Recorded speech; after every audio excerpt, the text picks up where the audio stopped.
Hello, hello. It's time for the most exciting video that I make all year. And it's the 25 lessons that I've learned, my biggest lessons for 2025. Now, this is a difficult video for me because often I've got to look back and the lessons are often the hardest ones. And I've got to really go into those hard lessons to learn from them. And I want to share with them. And I always get amazing feedback on this. And if you enjoy this video, subscribe to the channel, like us, share it with a friend. Because this is what life is all about. And if you subscribe to the channel, people don't do that. But if you do it, then you're going to get consistent videos because I bring videos on how to make your money work for you every single week. I bring you the latest wealth insights from the best investors around the world. And you're going to see the type of people that I rub shoulders with. And most importantly, I like to share my life story and my lessons so that you don't have to make the mistakes. You can just skip right ahead, you can accelerate, and you can get far greater progress in your life. So, should we get right into it? Now, when I do this, it's not a structured format. I literally go from lesson to lesson, and sometimes I bounce around, show you a slide, sometimes I don't. Now, there's one meta truth that's come across the whole of 2025 for me, and that's that I stopped trying to prove my value and I started embodying it. It's a really important one. It's kind of the overall theme for the whole of 2025. Let's get into lesson one. The first lesson is that healing is not a side project. It is the foundation. For me, everything moved in 2025 so that I could actually live and embody what my healing was. I wasn't just trying to escape from it. I spoke last year a lot about the trauma healing, the mushrooms, and the healing journeys that I did. And I did intensive work, 12 months of it. It was extremely, extremely hard. But this year, I embraced it. And this year, I was living it. I was helping my friends. I won't mention names, but two of my friends, I helped them go through their journey, holding them and their space so that they could do the healing. And I literally watched their lives go in a V. They were on a massive downhill trajectory and then literally sharply go up. One of the things that is really, really important is that you need to practice the rituals. It's no longer about becoming the person. It's about being the person. So many people in life want to, be their best. My father always said, do your best. But actually, it's about being your best. And that's about the rituals. Again, what I learned when I went on in India was that it's always be, do, have. You have to be your best. And then you do the things, and then you have what you want. And the challenge is people want to have what they want, and then they think they'll do, and then they'll be, and they've got it the wrong way around. It's be, do, have. And when it comes to rituals, I'll give you an example. I wasn't great at spending time with myself. I hadn't done my healing. And so I was always busy, probably an alcoholic, probably a workaholic, probably definitely comfortate, just to stay away from all that pain and that trauma. But in 2024, I did all the healing. And now I spend time with myself. And at least once a month, I jump in my jacuzzi, take some mushrooms, and I spend time with myself. And I completely connect with who I am and where I'm at. And these rituals have stabilized this healing journey. And this is why this year, my identity was all about being stabilized. And the good news is, and it's the reason that it's number one, I'm the happiest I've ever been. I'm in the best place I've ever been in my relationships, in my health, in my business, in my life, even spiritually. So, be, do, have. Create the identity and live it. The second lesson is AI. Now, this is one that just blows me away. I know everyone's been talking about AI and everyone, but I wrote this book back in 2013. I wrote it with Clem Santa and James Painter. It took 18 months to pull all the information together. This was 2013, to pull all the information together to write this book. Well, in 2023 was the first time I used ChatGPT, and that we used to create Wealth Going Global, the first digital. It was the 10-year upgrade, but it was a digital home study course. And it took us about 6 weeks of work to put it all together. So we went from 18 months to 6 weeks. You fast forward that 2 years, And when I did the course live again in June, July this year, I did the entire thing in a couple of hours. I took all the frameworks, all the context, everything, and I put it in and I said, update the numbers. And it is just truly incredible what and how fast AI has evolved. I read a book called The AI-Driven Leader. I would strongly, strongly recommend it. It's one of the best books that I've found in this AI space, particularly for people that are kind of, 30, 35 and above. They really understand how business, investing, money, life works. And now they want to figure out how to use AI. It's a great book, The AI-Driven Leader. And maybe I should go and find that book for you quickly. Let me pull up my screen here. I will be bouncing around a little bit, like I told you. So let's just go here, AI-Driven Leader. And let me share my screen with you.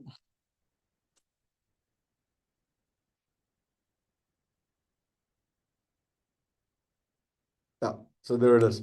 The AI-Driven Leader by Jeff Woods. Okay, so that's the book. Highly, highly recommended. Okay, let's continue then with the AI side. Now, one of the things that's really important when it comes to AI that I only figured out this year is that the single most important thing that AI is good at, do you know what that is? Pattern recognition. Yes, ladies and gentlemen, pattern recognition. And what are humans all about? Pattern recognition. I learned that from James Painter. And so everything can be programmed. And if you go in, again, let me share my screen here. I've taken everything over the last 2 years and I've uploaded it into ChatGPT. You can literally go into ChatGPT and you can look at my personal, my coaching. So I've got my business coach. I've got all my sessions there. I've got my sessions with my psychologist. Literally everything is here in my personal. I've got Scott's clone. We have uploaded everything in terms of my clone. And if you go into my clone, it's got my personal clone, my business clone, and my writing voice and style. Literally everything's here. I've got everything to do with Wealth Migrates, the company. I've got the diversification mastermind, etc., etc. I've got my team. I think you get the point. And what's so amazing and fascinating here is that it's all uploaded so that you've got all the data. And now you can have all the pattern recognition going forward to be able to help you make the right decisions. No more guesswork in terms of where the world's going. It takes time. You have to, the more information you can give it backwards, the more it can recognize the patterns, the more it can help you moving forward. So whether it's in business or personal, this has been absolutely amazing. And as I've just shown you, I built everything. I built my clone, and I'm now in the process of building my business clone. And next year, we're going to launch our wealth clone, our AI wealth clone. Call it a wealth twin, AI wealth twin for you. And it's going to do everything for you. It's going to take all of the information about you, the person, and your Enneagram and wealth. It's going to have your financial plan, your asset income model. It's going to have where you want to be, where you are, your portfolio, your construction, everything. And it's going to have it all there. And imagine having someone or something that can literally answer all the right questions. What are the right assets to invest? Should I do this? Should I do this? All based on the psychology and the information of the family office. Because yes, again, I've got it all. So I've loaded it all in. I teach you how to do it for your personalized, and you will have your own wealth clone. I'm super, super excited about AI. I've used it extensively. I literally use AI for everything in my personal life and in my business life and in my relationships. And it's phenomenal. And so that would be certainly my second biggest learning lesson in 2025. The third is the 10X book. And this book here has had a profound impact for me in terms of my life. And I would strongly, strongly recommend this book. 10X is Easier Than 2X by Dan Sullivan and Benjamin Hardy. And if I just bring up my notes here, one of the things I loved from it, the one of the first things was you're allowed to want what you want. I was always kind of told by my family and my mother specifically that you can't have everything. I was like, most people only just get their needs. And yet this book says, no, you can want what you want. And then what was really interesting was the gap in the gain. People over here on Pain Island, and they got all these big goals, but they're kind of inertia and they're kind of stuck. That's where I was. Because I had these really large, big goals, hairy, audacious goals, whatever word you want to use. But I had 2X thinking. I was behaving like a 2Xer. I was behaving just like everyone else. And the only way to get to 10x is to not only have the 10x goals, but to change your identity and to have a change in identity, a whole way of operating, a whole way of how you ask questions, who you work with, how you work, how much time you work, what do you do with your time? It's about changing your identity. And then another principle was the who, not how. You know, it's so interesting because I was in Botswana and I'm literally on the airport, on the runway with one of our family office members, Anthony, and he's got a book, Measure What Matters. Now, it's a brilliant book. It's all about Google and how Google is so successful. And I won't go into the lingo, but OKRs and all that sort of stuff. And I turned to Anthony, I said, the problem with that book is it's amazing. And I read it plus minus 10 years ago. And I've tried everything to implement it, but we've never been able to do it. And there's only one man in the world, Jaco Maritz, that has been able to implement this effectively and over years consistently. So anyway, that was back in early September. I then get told to read this 10X book. And I'm driving, I'm on Audible, listening to the book. And I really want to get, there's three things I wanted to get in my business for many, many years. One is a project plan. Two is visibility. What are people actually doing? And three is accountability. And I'm sitting there going, that's what I want. Now, who can do it? Not how to do it, who can do it? Jaco Maritz, best in the world. Phone him up right there and then. Said, Jaco, what would it take for you to come back, even part-time? Him and I were business partners for a very long time. And just come back, even part-time, and help me implement the OKR. He said, I'll have a proposal to you by Monday. That was Friday. By Monday, we'd done a deal. Within 1 week, he was implemented. He just won the most valuable player on the team. He's only been on the team 2 months, and he only works 5 hours a week. That is the impact of who, not how. And so the question I ask myself as I go into 2026 is, how can I 10x my life? How can I 10x my business? How can I 10x my personal relationship? How can I 10x my relationship with myself spiritually? How can I 10x the relationship with my son? How can I 10x the relationship with my girlfriend? How can I 10x everything? My health, my sport, my friendships, everything. The question I have is, how can I 10x my life? And I did an entire thing for my mastermind on this. And so there's many, many different principles. But the three biggest ones for me are shift your identity. Make sure that by shifting your identity, you're not trying to figure out how to do everything, but rather who can actually do it for you. And you're allowed to want what you want. Which brings me on to lesson number 4, which is, wanting what you want and knowing what you want. So again, September was a big month for me. So in September, I sit down with my ex-business partner, Shane, and Paul O'Mahony, who's one of the best people in internet marketing globally. And both of them on the same day actually said, what do you want, Scott? And you know what was interesting? I've got all these goals and everything written down. But when it came to the business right now, what did I actually want? And so I went out that next morning and I did a 25-minute voice note. I was walking up and down the pier in Sri Lanka, South Africa, and I did a 25-minute voice note to myself. You might notice how I do everything now. Voice note to myself, transcribe, into ChatGPT, this is what I want. 8-page document, this is what I want. And I then shared it with everyone. I said, I'm not scared. This is what I want. What do you want? Why don't you go and do the same document? Because we need to make sure we're aligned in terms of this process.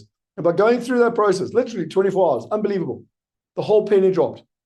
Because I've got multiple different businesses and I've been trying to figure out how to make sure I'm not doing too much. 10x thinking is cutting away 80% and only focusing on the 20% that's going to get you the biggest result. And it's so simple, and I don't know why it took me so long, but literally the penny dropped on Wealth University, which is our learning arm, and Wealth Migrate, which is our investment arm. And I literally realized exactly what I wanted, and that I wanted to buy back the Wealth University. I wanted to control the Wealth University in terms of the learning environment, and I wanted to grow Wealth Migrate because this one is completely scalable, and this one is a good way to it's what I love doing, and what I'm passionate about, but it's also a great way to generate cash flow and revenue. Right, brings me on to lesson number 5, which is proximity is power. I got the privilege of speaking with Robert Kiyosaki, the author of Rich Dad, Poor Dad. So this book here that I'm sure all of you have read, Rich Dad, Poor Dad. And I got the privilege of talking with him on stage. And afterwards, we were at the speaker session at the back. And I'd already thanked him on stage. I'd sort of gone, Robert, this book's incredible, blah, blah, blah, and thank you so much. And I went up to him with my book and I said, because of your book, my book, I wrote my book and we've impacted people in 178 countries. We've helped people invest $1.3 billion. And he said, Scott, you need to come to my investor summit. And I was like, awesome. I said, when is it? He said, no, it's like in 4 weeks' time. Costs $9,000. There's going to be 130 investors there, some of the best people in the world. And I'm going to odd, and I was like, it's only 4 weeks, and I don't have time, and it's $9,000, and it's a lot of money. And I went to my business coach, and I went to my team. My team told me I'm not allowed to, like blah blah blah blah. And eventually I went, and it was the most incredible. Not only did I rub shoulders with Robert, I mean, you should have seen all the testimonials. If you haven't, you can click on the link below. There's always going to be links below. You can go watch the testimonials. I've got so many selfies and pictures. I literally spent 9 days with Robert Kiyosaki, and I said, Robert, this book, you democratized access to financial education. We've democratized access, full stop. But I also met other incredible people. I mean, Peter Schiff, that wrote this, The Real Crash. Now, I mean, he's interviewed on American TV all the time. He actually called the crash in 2008. I met cryptocurrency and real estate, Steve Streetman. I met Mike Maloney, the grandfather of gold and silver. There were so many other incredible people, including Ken McElroy, that's investing $1 billion in real estate and runs all of Robert Kiyosaki's real estate projects. Just incredible people. And even the other delegates were there. So proximity is power. Who are you hanging around with? And again, in June, my life just took off to a whole nother level. That $9,000, best money I ever spent in terms of the process. Then I get a call from Paul O'Mahony. He says, come to Botswana. I'm like, who's going to Botswana? He says, no, I'm going to Botswana. I'm going with Robin Banks, the mind power guy. I'm going Mike Elliston, the methodology guy. And why don't you come join us? I'm like, that sounds amazing. I'd love to be there. They always talk about, Jim Rohn always talks about you're only as good as the 5 people you hang around with. Well, that was 5 incredible people to hang around with. And he says, well, and this is the price. And I was like, sorry, I didn't hear right. $25,000. I was like, yeah, no, not so much. Anyway, Paul's like, dude, you're thinking about it wrong. Just reverse engineer the whole thing. Think about it differently. Find a way. Where there's a will, we'll talk about this just now. Where there's a will, there's a way. Change your mindset and find a way to make it happen. Anyway, I went to that event, to the 5 days in Botswana. The 5 of us spent 5 days together. It was phenomenal. We laughed a lot. We talked a lot. But really what came out of it was me realizing that they're playing at a whole nother level. They got businesses making millions of dollars in profit, and in some cases, tens of millions of dollars. The mindset and everything was playing, and it just forced me to step up to a whole nother level. And that was where Paul said, read this book, 10X. If I had not been there, I would not have read this book. And again, my life since September has literally taken off. I've bought back my business.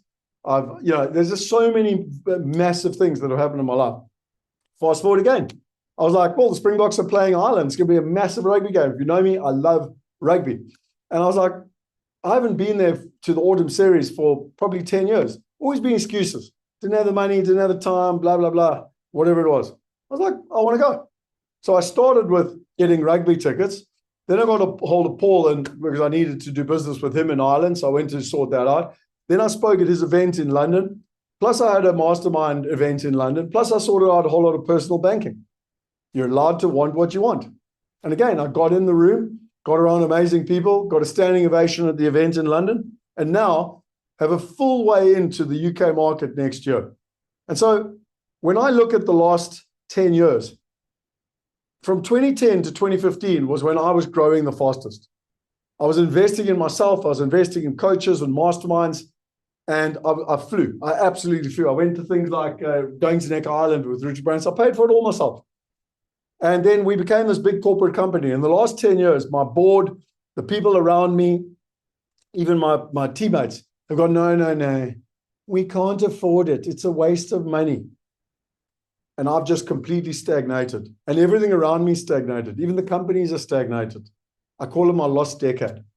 In 2025, I find myself again. Proximity is power. You've got to get in the right room. If you want to go to the next level, you've got to make sure that you're hanging around 5 people that are pulling you up. Who are your 5 people? Lesson number 6 is Simon Sinek. And we had a young guy, Billy, well, he's not that young anymore, who joined us back in 2012, 2013. And he was part of International Property Solutions and then became part of Wealth Migrate. And then in 2018 went on to be part of Allvest. And unfortunately, in the last couple of weeks, he committed suicide. And it's so depressing. There's so many people, and I told you some of my friends that have been going through this massive, massive challenges, divorce, and all of these massive things. They're people getting sick, and I've also been through it. I've had some really, really tough times. And I remember this thing with Simon Sinek where he was talking to a good friend of his, and he said to this friend, how are you doing? She said, and as a woman, she said, no, I've really, really struggled. And he said, well, why didn't you reach out to me? And she said, well, I did. He goes, no, he didn't. He looks back through his phone, and there's a message from her, and the message says, well, how are you doing? Want to connect or something? Like it's like a nothing message. He goes, well, that looks like every other message you send me. Why didn't you tell me that you need to chat? So they came up with the 8-minute rule, which is pretty cool, where you just reach out and say, hey, guys, I need help. I literally did this on Tuesday. Today is Wednesday, yesterday. I had a big thing happen to me in my life, and I was like, I need support. And I sent my mates a message, and I said, guys, anyone want a boat ride? And or you're getting a visitor, but I need friendship. And 3 of my boys stepped up, and they even had a little meeting on the side, and one of them came through and spent the whole afternoon with me, and we had a lovely chat and just connect, and made me feel so grateful. So, who are your boys? Who are your ladies? Who's your tribe? But be brave enough to reach out and to ask for help. But you have to tell people. People are busy. They've got to know that this is the time that you need that help. Sure. Lesson number 7 is coaching. I go on every year about coaching. I've had coaches since I was 22 years old, and I use lots of coaches. But yet it was interesting watching other people. Alex, my partner, had a very, very tough year, had a whole bunch of personal challenges, and he got himself into a real hole. And so I said to him, why didn't you get a coach? Within 6 weeks, the racehorse was back. The momentum was back. When I look at myself with Shri, who's my coach, Shri Alliston, she completely continues to inspire me. We've come up with new events. We've come up with new products. We've come up with new ways of doing things. She keeps saying to me, Scott, you're playing too small. You need to play bigger. You're working too hard. I've never seen a speaker work so hard without making enough money. She's always inspiring me, always challenging me, always motivating me to go to the next level. When I look at even my friends, I've sat down with them and to say, listen, let me help you. Let's get clear on your top 3 outcomes. Because when you're clear on what the top of the mountain is, you literally work backwards. And so for me, I'm never going to stop going on about coaching and masterminds and the significant value. I found it to be the quickest, simplest, safest way to get a result in life. Who's coaching you? Do you have people in your corner to help you get results? And the final one I wanted to say in terms of coaching was a doctor. So health is a whole separate one, but just under this coaching one, I stood on Zoom in January this year, and I looked like the bloody marshmallow man. I was so disappointed with myself. So I went and found a proper doctor, and this whole doctor has coached me using InBody and everything else. I'll go into a little bit more detail just now. Look at me. I've lost 18 kilos. I'm in the best physical shape I've probably ever been in my life. Again, not once off, ongoing, regular check-ins, accountability, coaching. Number 8, where there's a will, there's a way. Now, again, this is a principle of mine that I learned from my father. I could bring it up over and over again. But I fundamentally believe in life, where there's a will, there's a way. Most people in life see obstacles. Most people in life see reasons that things can't happen. But if you have the will, then you find the way. Tony Robbins talks about the number one resource that we've got is actually human emotion. And it's about becoming resourceful to find a solution. And I'll give you a good example. We work with Caleo, the family office. I've worked with them since 2012. I've been presenting to them and asking them to be a shareholder as far back as 2015. And this year, they became a shareholder in our company. 10 years later. Where there's a will, there's a way. And it's such a good metaphor for life. Always just keep going, because if you've got the will, you'll find the way. Number 9, health. So I sort of alluding to the story, but in October last year, I tore my meniscus. And I do sport. I do a lot of sport. But now I couldn't run, which I used to love running. I couldn't play touch, and I couldn't kite surf, and I couldn't ski, and I couldn't do all the stuff I enjoy. So what did I do going to Christmas? I ate, I drank, I ate chocolate, I ate ice cream, I ate chips, and I just let go. So fast forward to January, I jump on stage. I'm here on my first Zoom challenge. I look at myself, I'm like the marshmallow man. I weigh 108 kilos. I'm like, enough. So I go get this coach, and she uses this embody. She puts, she gave me that, what's that injection you get? The Invectin or something. By the way, everyone says, oh, you shouldn't do it. I don't understand why not. Like, because there's a fully qualified doctor. I looked at all the research. What it helped me do was get momentum. I was already doing everything. I was doing 3-day fasting. I was doing exercise. Nothing was working. And there's nothing more debilitating when it comes to health, when you're doing what you should be doing, but you're not losing weight. And then it just, like, bugger this, I'm not doing it. But what she did, with everything she did, she helped me get momentum. I started doing intermittent fasting. I ran a proper regular a health routine. So basically, in simple terms, on a Sunday is my last dinner, and then I don't eat until Tuesday morning. Then on a Wednesday, Thursday, and Friday, I don't have breakfast. So it's the dinner from the night before right through to the lunch. And I do that Wednesday, Thursday, Friday. And I haven't missed a single day the entire year. On a Monday, I ride my bike. On a Tuesday and a Wednesday, I go to gym. On a Thursday, I ride my bike. And then every day I do 100 plus push-ups in terms of that process. You bring that all together, and I've lost 18 kilos. I'm now below 90 kilos, which is less than I weighed when I ran Comrades. And it's very close to what I weighed when I was a semi-professional rugby player. But what's two things that are fascinating in this? My weight has gone down, but my muscle has gone up. And the second thing that's fascinating is my visceral fat, which is stuff, I don't speak this language, by the way, but my visceral fat around my organs has gone down to 6, which apparently is below a teenager, which is pretty cool in terms of that whole process. But my overall health is 96 out of 100. And all it took was a coach, a plan, discipline, and then sticking to the plan, rituals, to be able to do it. Lesson number 10, who's managing your money? So this is where I want to share my screen here, because this was a fascinating thing with our family office that our family office did. And I really, really enjoyed this. And I thought it was quite profound, actually, what they shared. And so just to give you a very quick synopsis here, when the family office goes in, so they manage 65 families, they manage about $1 billion.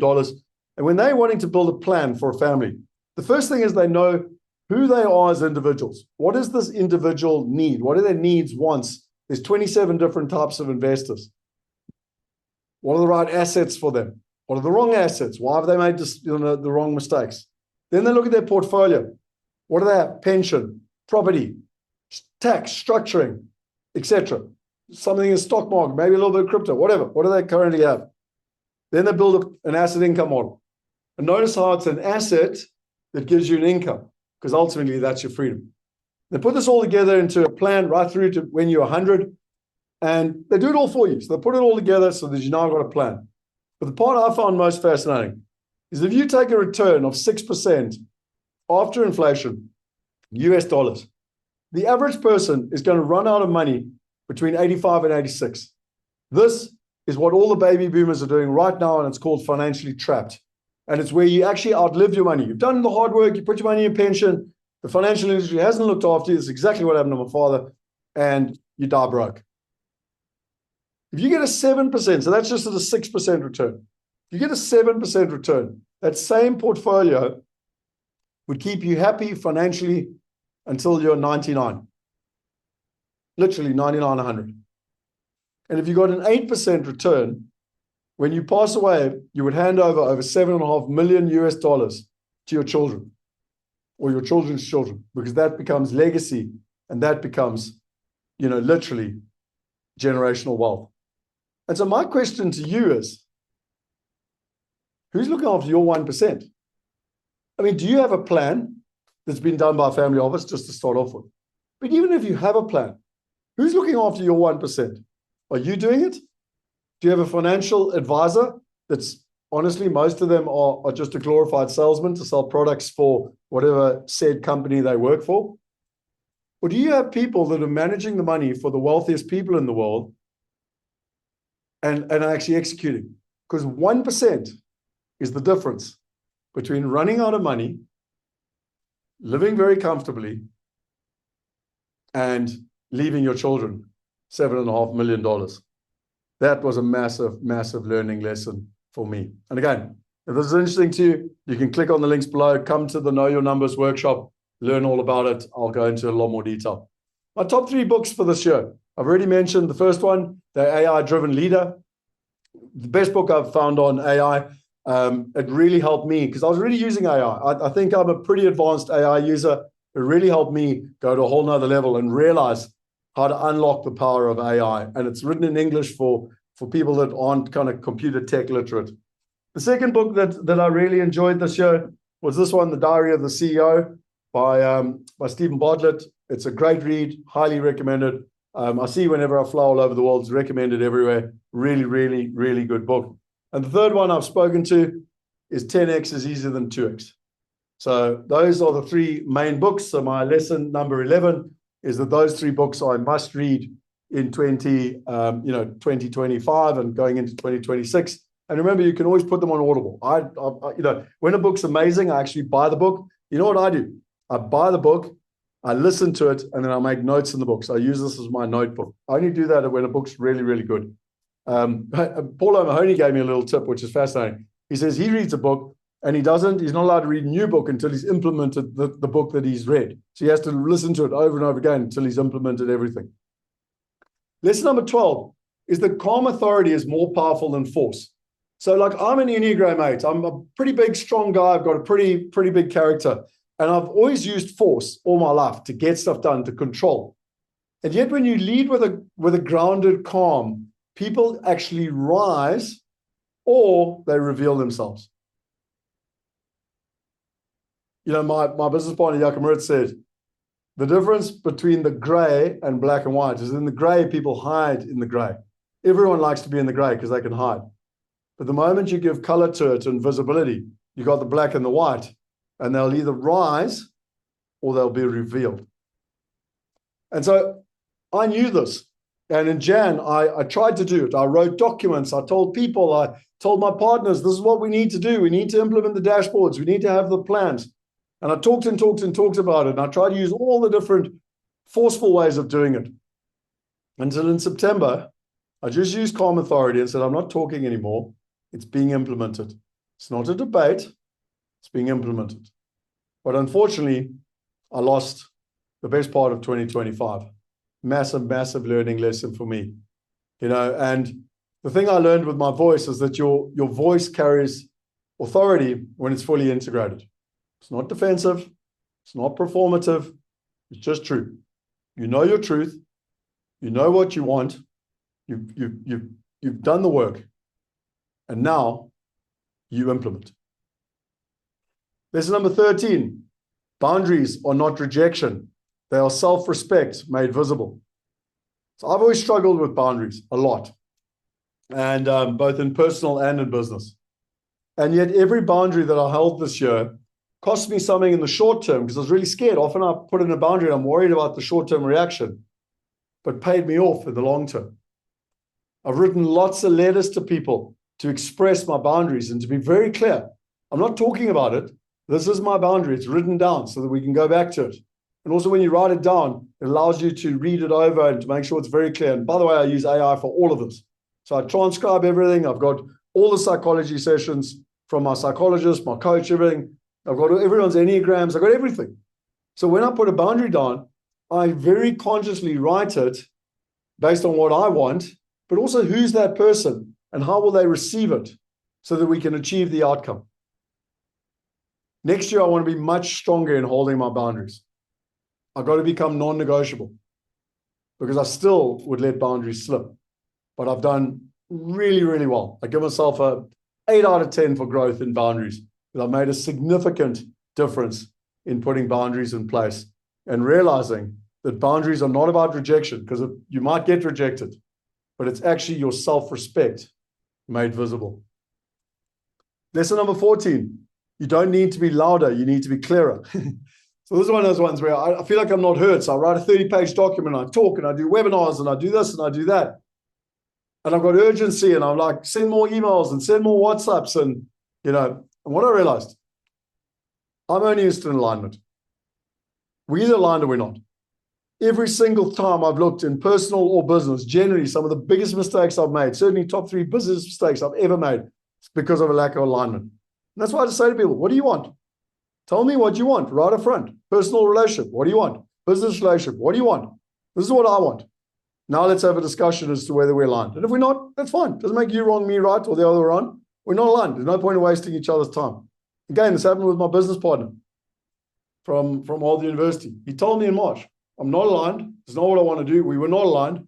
And the friction just got worse and worse and worse. Until in September, it was like, look, it's better for you to move on. This is what I want.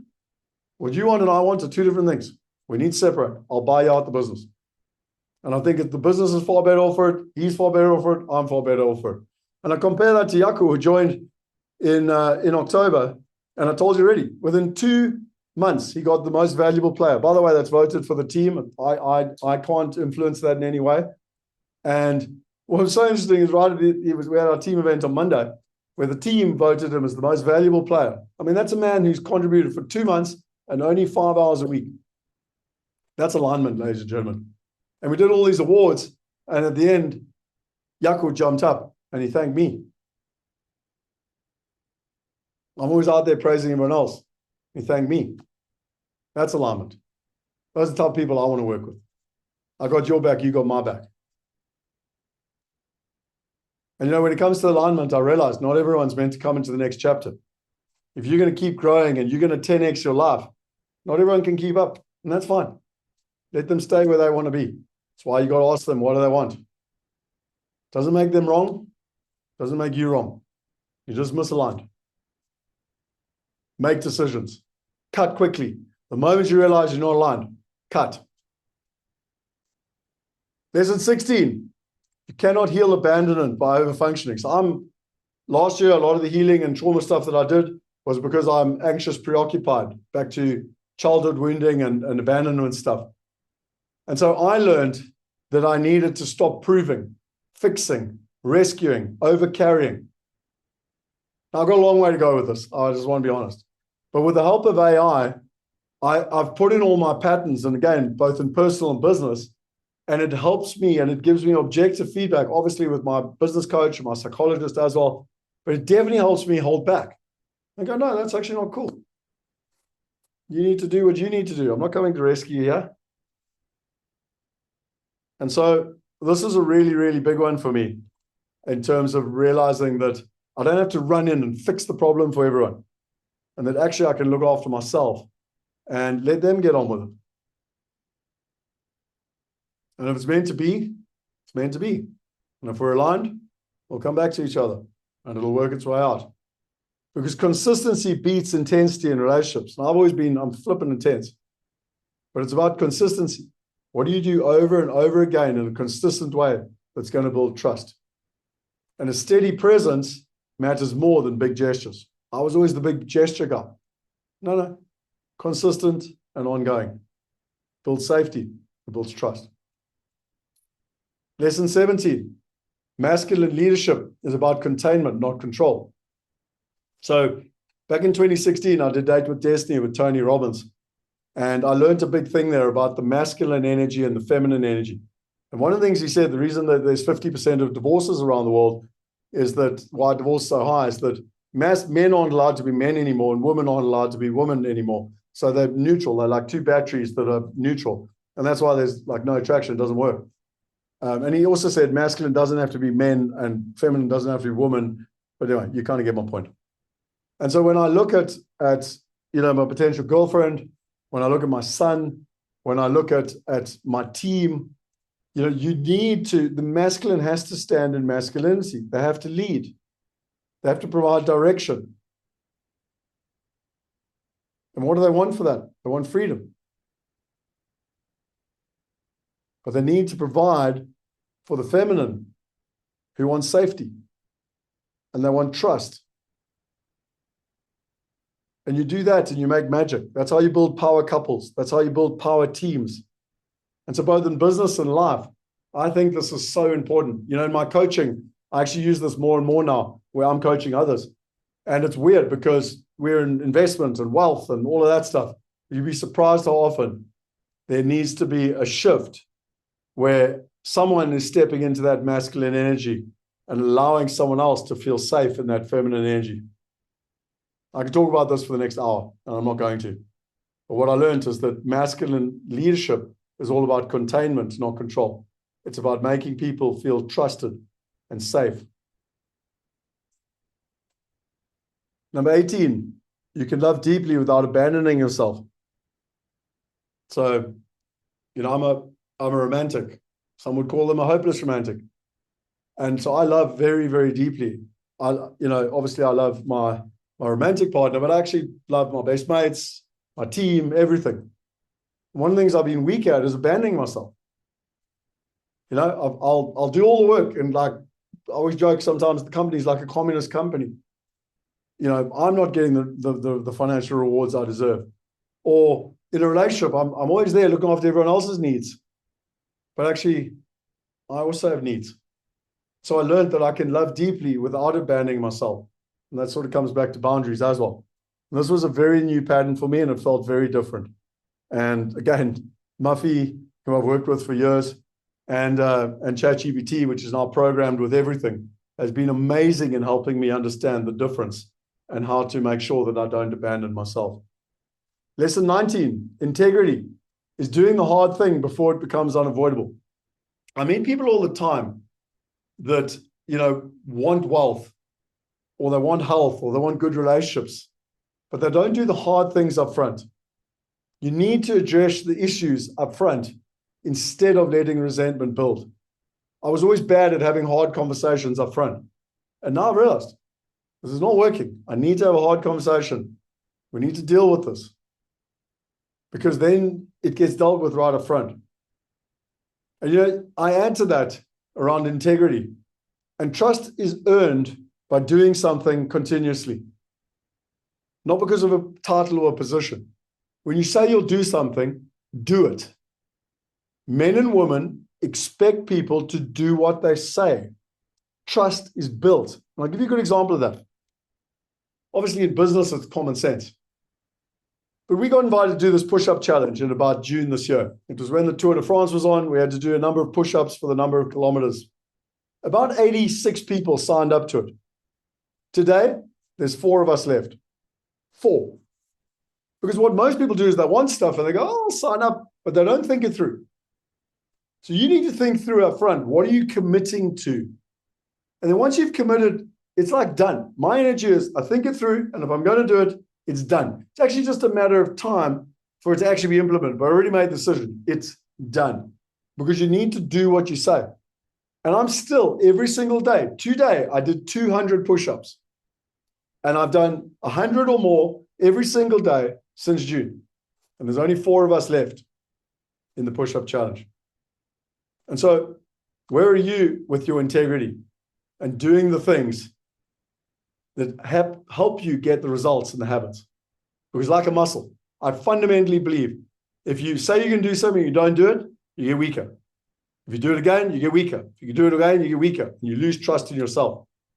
And if you do it, and you have the confidence and conviction like I do, where I say I'm going to do something and it's done, then it builds strength. And you've got self-belief and self-trust. You know that when you say you're going to do it, it's done. No excuse.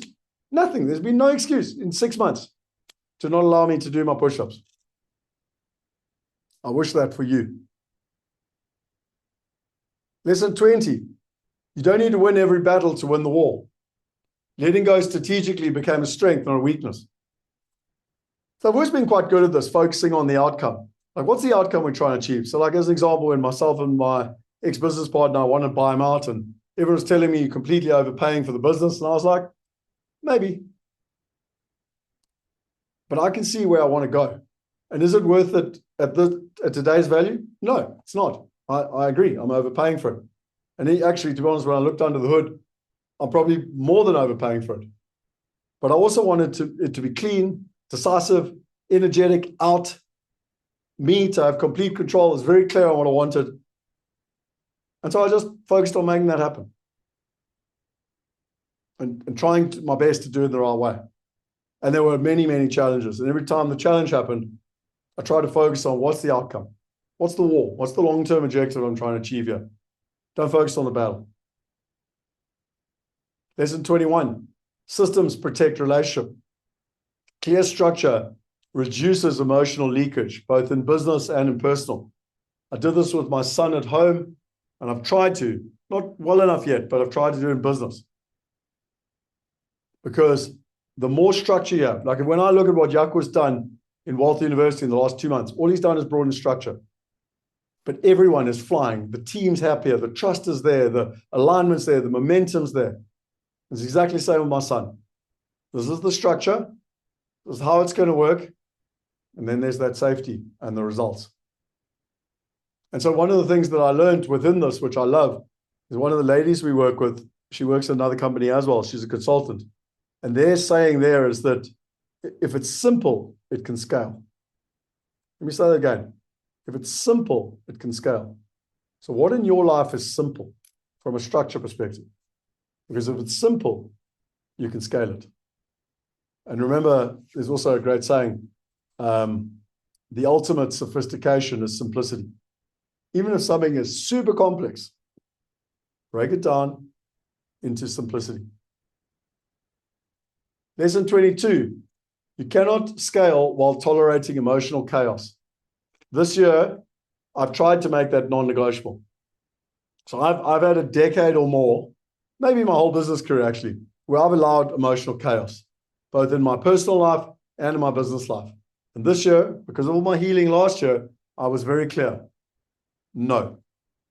Now, it still happened, don't get me wrong. And I still only probably give myself a 5 out of 10 this year, where I want to go to the next level next year. But you can't scale a business and you can't grow a great personal relationship or a great family while you're tolerating emotional chaos. You have to stop it. Back to boundaries. Big, big learning lesson for me. Lesson 23. The body keeps the score. So you must listen sooner. My neck is all stiff. My shoulders are stiff. Fatigue, irritation, tightness. You're not sleeping well. That's the data. It's not an inconvenience. It's all the signs that you're not in sync.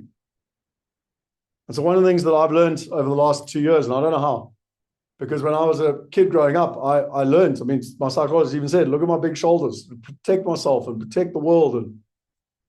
And I didn't let any emotions go at all. When I was in India, this meditation thing, it said, well, if you can't laugh, you can't cry.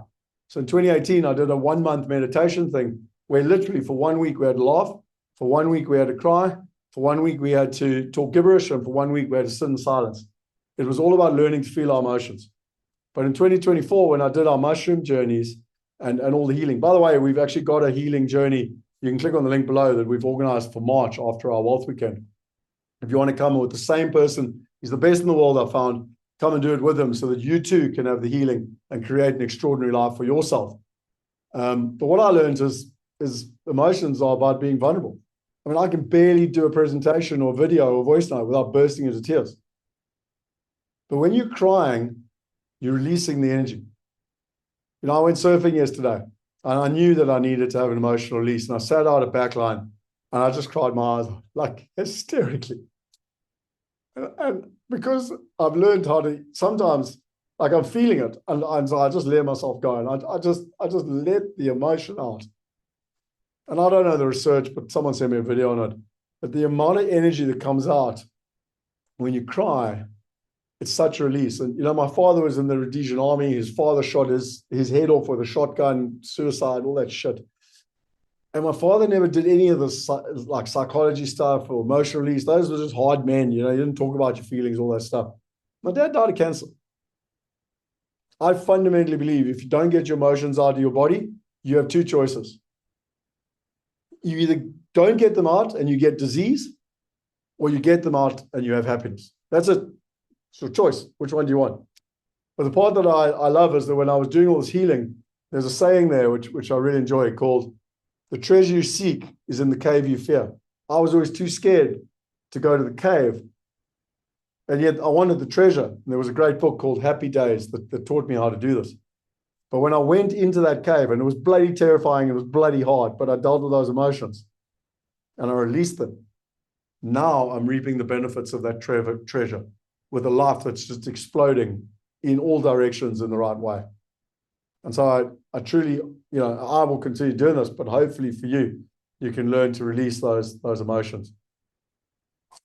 Lesson 24 for me is you are the most magnetic when you stop trying to control and surrender and have faith and expect miracles. So again, I try to control everything, and I journal every day, and I've become a lot more spiritual and faithful. And I still believe in getting clear on the outcome. Like where do I want to be? Like, what's the outcome I want? But whether it's in love or sales or leadership or business, I then try and surrender. Because what I've learned is that I don't get to dictate the speed. And so I've always tried to force timing and control and force and stressful. And now I'm just trying to surrender. And I've got a beautiful line that I finish off most mornings with in my journal, and it's, please help me to surrender, to have faith, and to expect miracles. And my word, I mean, I used to joke patience is not a virtue I was born with. And yet the universe has forced me to be so patient. It's been one of the hardest years of my life around that space. Surrendering, having faith, and expecting miracles. And yet when you look backwards and you join the dots, like Steve Jobs said, you could never, ever have choreographed it like that. And a lot of the things that are really working out for me now are because I had the patience and because I was prepared to surrender and I was prepared to have faith. But I was also expecting miracles. And in the last week or two, I've told one individual specifically that she truly is a miracle. And it's coming into reality. And for me, that is very special and very beautiful.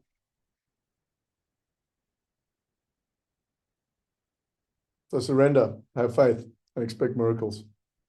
And the final lesson, lesson 25, is you don't need permission to earn what you're worth. Cherie Elliston, my coach, consistently is on my case. I've told you already in this video, saying, I work too hard. I'm one of the best speakers internationally. I work harder than anyone else, and I'm not earning nearly enough money. And then at some deep level, I was like, but I'm in a company. I need to go to my board. And I've literally written remuneration policies to my board since 2019. But, I've been an entrepreneur my whole life. But since we raised a lot of capital in 2014, 2015, we got all these corporate structures and boards and corporate governance and remuneration policies and blah, blah, blah, blah, blah. And everyone, no one's taking me seriously. And today, I earn 4 times less than I earned in 2015, 10 years ago, in US dollars. Forget about inflation. Because I allowed this to happen. And I had excuses. Oh, no, but I can't because of the structure and the remuneration committee and the this and that and that. I felt like a king trapped in my own castle. And you compare that to Richard Branson, this guy behind me here. Because my mom kind of told me, you can't have everything. If you're going to build a business, you're going to have divorce and unhappy kids and all that. And yet when I spent time with Richard Branson, it was one of the most incredible things because he has it all. He has a happy wife. Unfortunately, she just passed away.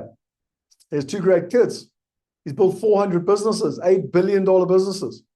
He's put rockets into space. He's done crazy, extraordinary, fun things. He's done all this social good around the world. He lives on a private island. That was me and him, kite surfing around Necker Island.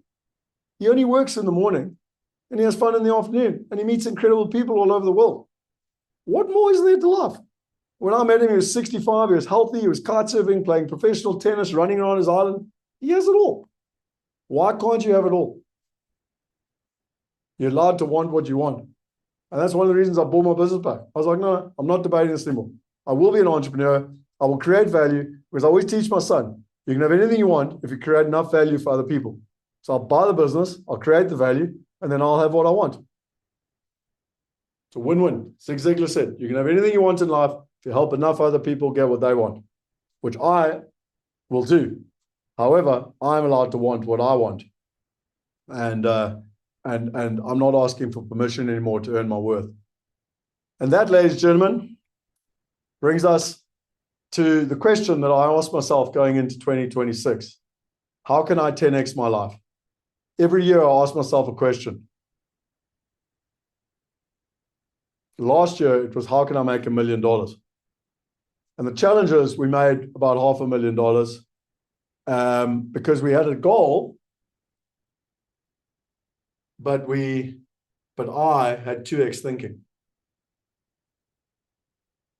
This year, I know it's fundamentally different because I've changed my identity. I've done the healing. I've changed my identity. I've changed the people around me, the who, not how. I'm clear on what I want. And now the question is, how am I going to 10x my life? And that's my wish for you.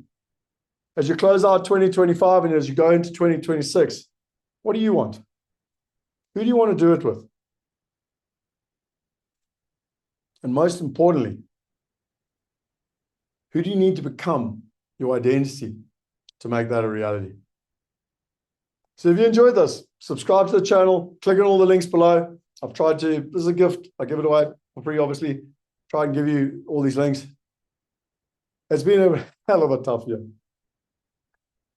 When I consider how hard it's been to go through this identity shift, to put up these boundaries, to have this vulnerability, to go through this healing, to hold people to account, it has been incredibly hard. But the metaphor that I finish off with is a butterfly. And when a butterfly is in a cocoon, it's horrible in the cocoon and the larva's there and it's fighting and it's stressful and it's uncomfortable. But slowly the wings grow and the wings have to, rubble, like wrestle, whatever. And by wrestling their way out of the cocoon, the wings get stronger. Now, if someone comes along and finds that cocoon and cuts it open and lets the butterfly out, the butterfly dies. It's by dealing with that hardship and the stress and the pain and the anxiety and the frustration and the disappointment and everything in between that you build the strength. And for me, what happened in 2025 is I saw all the cracks in the cocoon coming out. And I know that next year is going to be one of the most exciting years of my life. In my personal life, in my romantic life, in the relationship with my son, in my business, in my faith, in my friendships, and in my health. Because, ladies and gentlemen, I truly feel like a butterfly that is about to take off. And you can see that they're important to me. I've got my blue butterfly here that means a huge amount to me personally, because it all started with happy days and me getting clear on what I wanted to become happy and then following the path to make it happen. So that's my wish for you. Be a butterfly. Do the work. Find the right people. Find the right coaches. Get into the cave. Surround yourself with the right people and ask yourself the question, how can you 10x your life? That's my wish. That's my dream. And to all of you who've been on a journey with me, thank you. It's an honor and a privilege that I get to share my lessons, my passion and my purpose with you. To my team, to my family, to my friend, to my potential romantic partner, thank you. It's been an incredibly high growth year. And to each and every one of you that have added value in my life, that's supported me, I'm deeply grateful. And with that, it is time to sign off for 2025. We'll see you in 2026. Thank you. Have an amazing festive season. Come back strong in 2026. And I hope that you figure out how to 10x your life. That'll be my focus for my life and the people who are important to me in 2026. Cheers.